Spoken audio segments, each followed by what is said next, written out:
If you say his name, or even think it, he'll come for you. He makes us see things. Don't say it, don't think it. He makes us do things. Don't say it, don't think it. He spreads like a virus. Don't say it, don't think it. We're all losing our minds. Don't say it, don't think it. What do you see? We have to help them. No, it's a trick! Don't say it, don't think it. Don't say it, don't think it. Bye-bye, man.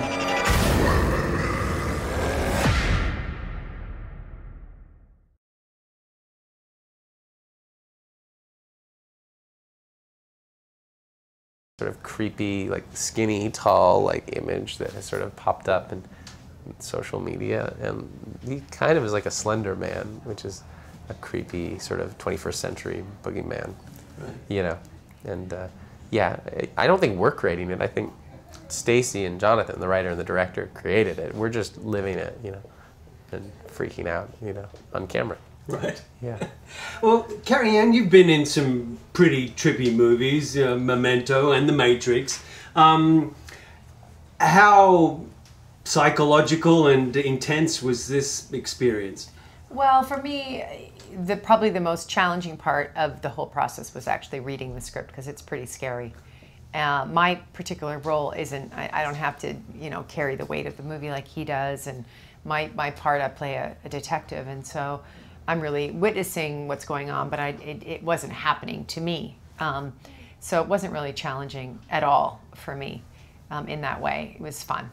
It was a fun time, but reading it was a challenge. It was scary, yeah, for sure.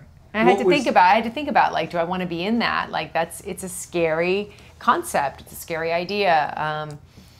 And then I talked to Stacy, who is directing it, and understanding her vision, and understanding her, you know, her husband wrote it.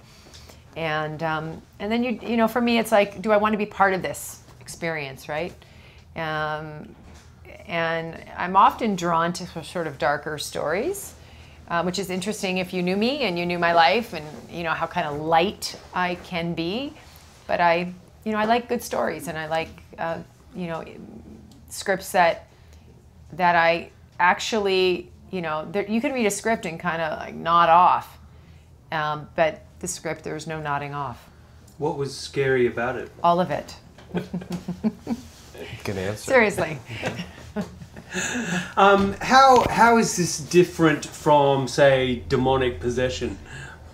Oh, well, it's more subtle, which I think is the creepier aspect than a straight like drag me to hell, or like a, you know, exorcism or something like that, because it really, they try for so long to just not freak out and not like acknowledge what is happening, because it's really subtle. It's, you know, he gets inside your head and makes you, it's not really possession, because you're sort of hallucinating things. You're seeing your girlfriend and your friend in a different way, and maybe you walk in and you see them like making you paranoid. It's like, making you paranoid, yeah. and then like it really sort of plays on your own fears, you know. So it's not really a possession. It's more of a, you know, feeling what your fear is and then projecting it onto the world until you really start to, you know, spiral, and so it's really.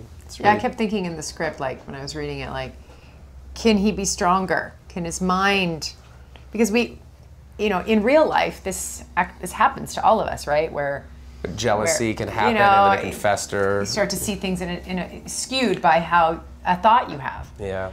And so this takes that idea that we all live with every day and takes it to this extreme place.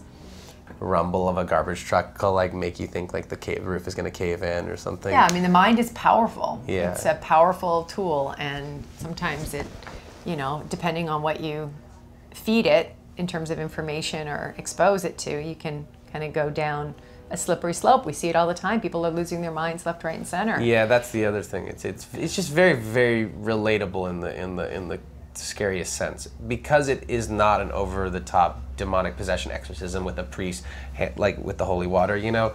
Exorcism is a great film. I mean, it's a classic, obviously, but it's a little bit more subtle, which is, I think, it's sort of unique angle. Right. Is this film about superstition, or is it about something else? Well, superstition, I guess I don't have a real clear idea of superstition. I'm not a very superstitious person, so like Friday the 13th, we were talking about it opens on Friday the 13th, which some people have a superstition with, like you were saying, you don't like to, fly on Friday the 13th if you can't help it. Some buildings take away the 13th floor when you're in them, it goes from like 12 to 14. I guess it does have a little bit of superstition in it. For me, the aspect that is way more powerful is the power of the mind, and he's sort of a physical manifestation of. Don't you sometimes feel like there is like a creepy entity in your head, bolstering up something that's just in your head that's really not productive? Don't you say cancel, cancel, cancel 3 times if you have a thought that you really don't want to have? I mean, I went to therapy right? to board the different train, Douglas. Don't go in there Yeah, I think we really do. We all every day have something. I'll go onto a news feed and it's like I go, oh, that story, I want to read that story, and then I got the darn story in my mind, and I have to actually be disciplined not to read those stories because they ruin my day. Yeah, and this, it's like that, but they ruin their existence. Yeah. Have you resolved those voices in your head yet? I have really good medical insurance. He's pretty healthy. He's a healthy person. Yeah. He's doing pretty good. Fantastic. Thank you both so much. Thank you. Cheers. Thanks. Thank you.